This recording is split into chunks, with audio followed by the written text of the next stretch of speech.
after page of experts' testimony focused on two issues only. And the primary issue of unfair advantage that steroid-enhanced professional and top-level athletes have over those who don't use steroids. And the secondary consideration of Congress, which was the most germane to all of the congressmen in attendance because it bought them votes if they had sided with it, was the use of steroids among top-level sports professionals sends to our youth. God forbid our kids get a bad example from a sports celebrity. Not a musician or, an actor or, Charlie Sheen or whatever. But, it's the athletes that are training hard, doing all the right things to be the best at what they can be. That's sending a bad message. But, listening to, watching Madonna and, doing whatever she does on stage is like perfectly okay. But, that's okay. Neither issue came to fruition. What really happened was that thousands of otherwise law-abiding Americans, not kids, but mature adult males, have been arrested, handcuffed, searched, arraigned, prosecuted, convicted, and sentenced for the personal use of anabolic steroids. Virtually none of them, not a single one, have been cheating in sports. They're not even playing sports, yet they're being vacuumed up in the criminal justice system by the law that was never enacted to address them. Hundreds of transcript pages were devoted to promoting fair play at the elite and college levels, but nobody ever mentioned the idea that the 35-year-old guy using a moderate amount of juice to enhance the effects of his training would be arrested and prosecuted. No teens are looking up to them. He's not cheating. He's not cheating any other athletes. He's not bothering anybody. Then in 1992, steroids got a face. The most feared man in the NFL, Lyle Alzado, went from this to this. And then he lied about it.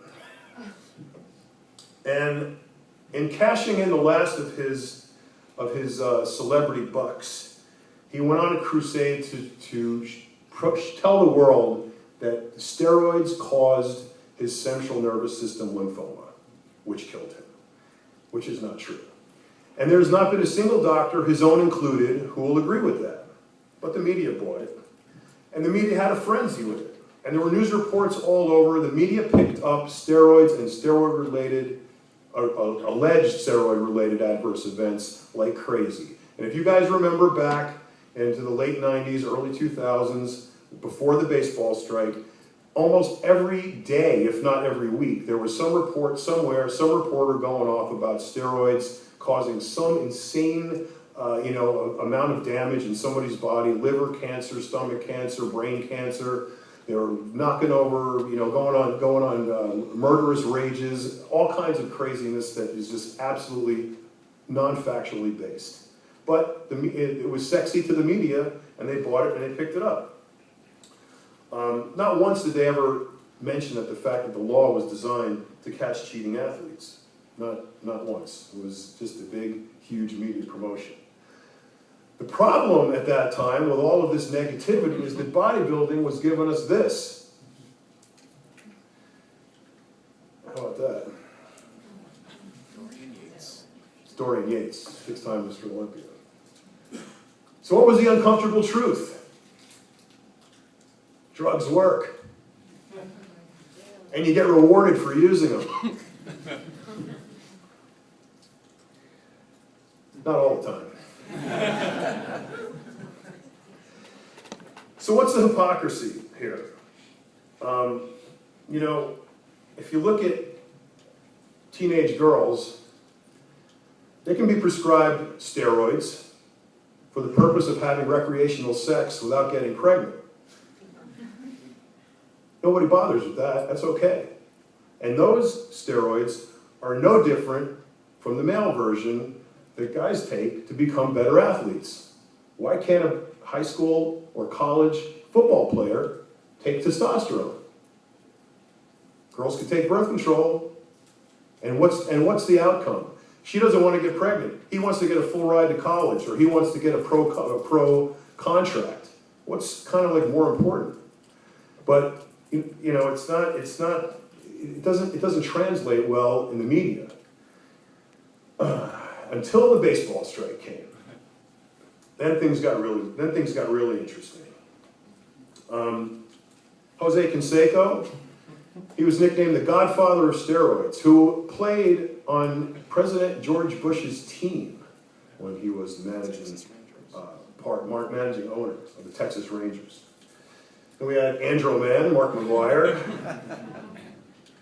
the Bash brothers, McGuire, Canseco. This was great because baseball was in a slump after the strike. It was probably at its lowest point in the 20th century. It had people needed to get in the seats. Revenues were down. They had to do something to generate interest in baseball. Then this guy started looking a little different from before and after. People started wondering, what's Barry doing? They're running the home run race.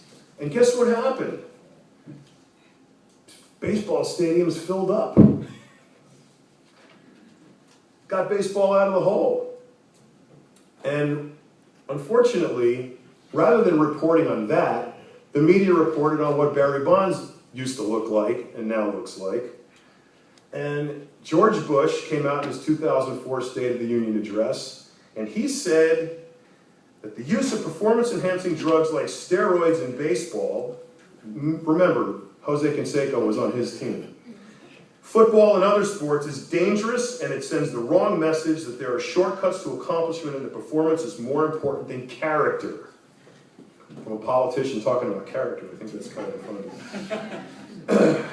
Shortly thereafter, Attorney General John Ashcroft stood on the top of the White House steps and read the indictment of Victor Conte on national television. Victor's response was to hit a double bicep pose on the steps of the federal courthouse because he knew it was all BS. And subsequently, the congressional hearings started. They dragged all the baseball players up in front of Congress who got baseball out of the hole, who, when I interviewed Jose Canseco, told me that MLB told them, do whatever it takes. Do whatever it takes. Baseball needs you. That's what they did to them. We all remember Rafael Palmeiro. I did not take steroids. Oddly, his lawyer was the same as Bill Clinton's. True story. During the hearings, we heard about this little kid, 17-year-old Taylor Hilton, who committed suicide. After he was, his mother found a half-used bottle of Deca in his bedroom, and took it to his coach, wanted to know what this was. They told him, oh my God, he's taking steroids. Make him stop right now and put him on Lexapro because he'll get depressed. He killed himself. His father, his father thought so. His father thought that, it was the steroids that killed him. And he went on a big campaign, this guy named Don Hooten, he stood in front of Congress, and he basically blamed baseball for his son's death. And it didn't take long for Gary Water to agree with him, and then he appeared on like every single news program after that, and thereafter for many years, and becoming, I don't know, I don't like the guy, but some of you might know him, so I'm not going to say anything. But again, no factual basis. He would say, the truth is, people are dying, people are getting cancer, people are rotting their liver, losing their kidney function, getting stomach cancer, getting brain tumors. It just wasn't true. Lexapro is what Taylor Hooten was prescribed by his well-meaning psychiatrist. The Deca that he was taking has no adverse events warnings that point to suicidal ideation in adolescent patients. Lexapro, on the other hand, has about a 5-foot-high pile of documents that warn of adverse events related to suicidal ideation in adolescent patients, yet while Taylor Hooten was taking that, killed himself while taking it, his father blamed steroids, who was also not a clinician. Why does the media buy that crap? This guy, Representative Davis, said, let's be clear. Steroids is a national public health crisis. It would be irresponsible of the government to choose not to get involved. Now think about that for a second. How many people have you ever heard of in your life, and you're all involved in the sports field, health and fitness, how many people do you know of, firsthand, personal account, that have killed themselves because they took performance-enhancing drugs? Whoa, too many hands, I can't count them all, hang on a second. None, okay? But it's a national public health crisis. What about this stuff? Would anybody consider that's a national public health crisis before steroids? I think I would. Which brings us to our beloved ephedrine. Everybody remember ephedrine? Yep. Fondly, I would imagine. I don't have quite the rundown on how ephedrine was taken off the market. I mean, I know the story, much like you all do.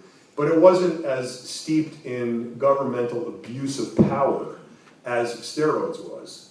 But the message I'm trying to relay to you is that if the government can do that to steroids and ignore the testimony of recognized experts and professionals in the field and just go along with their agenda and their zeal, and they did it to ephedrine, imagine what else they're going to do it to. And we've all been privy to the reports coming out from the FDA, talking about how they regulate and ban and talk about banning all kinds of things that we say, well, why can't we take these? They're fine, they're supplements. You know, what's wrong with them? What's wrong with creatine? Does anybody know what compartmental syndrome is? Compartmental syndrome is when you get an infection in one area. There was a baseball team, football team, high school football team. 17 of the football players came down with compartmental syndrome in their tricep, in their right tricep, every single one of them. And they were all taking creatine. So, guess what the inference was? Creatine is causing compartmental syndrome in adolescent football players. Later came to find out when some wise clinician said, why don't we drug test these guys? They were all taking testosterone suspension, which was aqueous, in the tricep, got infected, and they all got compartmental syndrome infections from taking the testosterone. My question was, why not blame the milk? I mean, how can you...